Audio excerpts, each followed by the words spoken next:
guys, this is Sharon here from 24/7 Techie, and in this video we will try to answer on which smartphone you should buy under 15,000 rupees. So best smartphone under 15,000 rupees right now. Major competitors are Realme 6, Redmi Note 9 Pro and Samsung M21. We will test out everything in this video and let you know on which smartphone you should buy, which is better for what scenarios and which is better for what scenarios. Before we get started, please don't forget to hit the subscribe button and bell icon so that you don't miss out on any of our further videos like this one. Now that we have done that, let's begin. So as always, we will start off with the cameras, and over here I do see that Realme 6 is winning. Realme 6 versus Redmi Note 9 Pro, Realme 6 won. Now adding M21, there's no major difference. M21 isn't that good.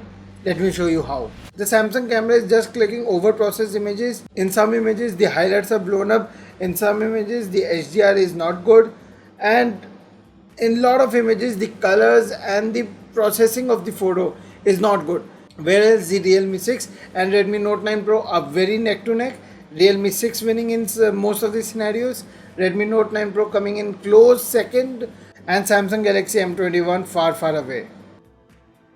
So this standing is not only based on what images it clicks, it's also based on the camera experience. So the Samsung camera app is a bad experience. So like there is no HDR toggle, you will have to go into settings and then turn it on.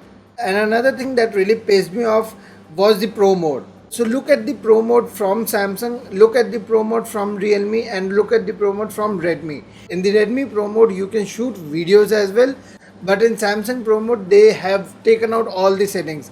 This is just bad Pro mode. So let's talk about performance. Redmi comes with Snapdragon 720G, Realme comes with Helio G90T. Both the processors have proven themselves in past a lot of times. They are very good processors. Now Samsung comes with Exynos 9611. That's a new processor and it's underpowered.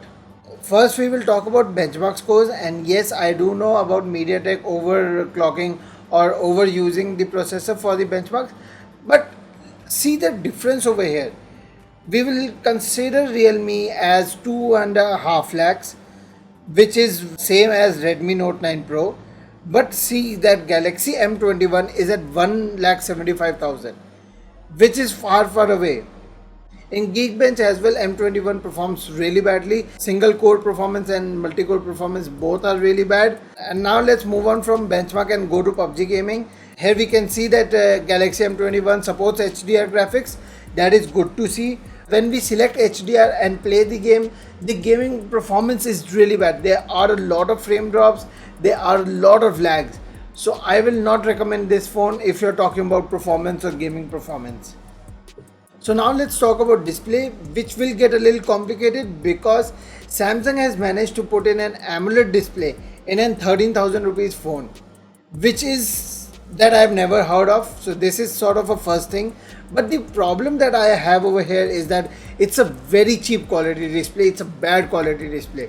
Let me show you how. So over here we have all the three phones. Redmi Note 9 Pro with 60Hz IPS panel, Realme 6 with 90Hz IPS panel, and Samsung Galaxy M21 with 60Hz AMOLED panel. But look at the color difference in this video. So here we can see different types of colors, and we do definitely notice that the blacks on the M21 are definitely better when compared to Note 9 Pro and Realme 6. But notice the yellow tint. The M21 has a very bad yellowish tint that is very prominent in the wide scale. Also the muted colors and the muted brightness is also very prominent in the Geekbench result page. All the phones are on full brightness, but see the difference in brightness and colors. So because of the AMOLED display, Samsung has turned on the always on display functionality on M21, which was a little surprising in my opinion because it's a cheaper phone, and Samsung switching on a feature for a cheaper phone is something we haven't heard in past. So they have switched on always on display on the M21, but overall it's a bad display. It's a very muted display. I will go with Realme 6 with the 90Hz IPS panel. It's a very good panel. Yes, I will miss out on always on display, but overall it's a better display. Now let's talk about UI, and I am really pissed over here with Samsung. Why the can I not delete Facebook app from this phone? I can only disable it, I cannot uninstall it. So overall, when we talk about UIs, all three UIs are pretty good. MIUI is a fan favorite for those people who really like it. MIUI 12 is also coming in very soon. Realme UI is a very close rip-off or a inspiration from Samsung's One UI, and One UI is good. One hand usage functionality is good, but the major problem that I have with the One UI over here is the security patch update. So the security update on the Galaxy M21 is 1st of February. That is more than 3 months old, almost 4 months. Whereas in comparison, Realme is on 5th of May and Xiaomi is on 1st of April. And if we talk about update track record, we all know what Samsung does with updates. We all know how much Samsung can make their customers cry on updating their cheaper phones. So I do not trust Samsung on updating the M21 anytime soon to any more updates, like major updates. If we talk about Android 11, I think next year this time we will be talking about how the M21 is still not having the Android 11 update, and everyone else in the same price range from last year has it. So yes, Samsung has had a bad track record with software updates, and I do not trust them if they will do better with this phone or with this year. So the final point for the day is battery, and Samsung takes it. There is no competition over here. Samsung has a 6000 mAh battery, it has a slower processor, and it has a AMOLED screen, which helps sometimes.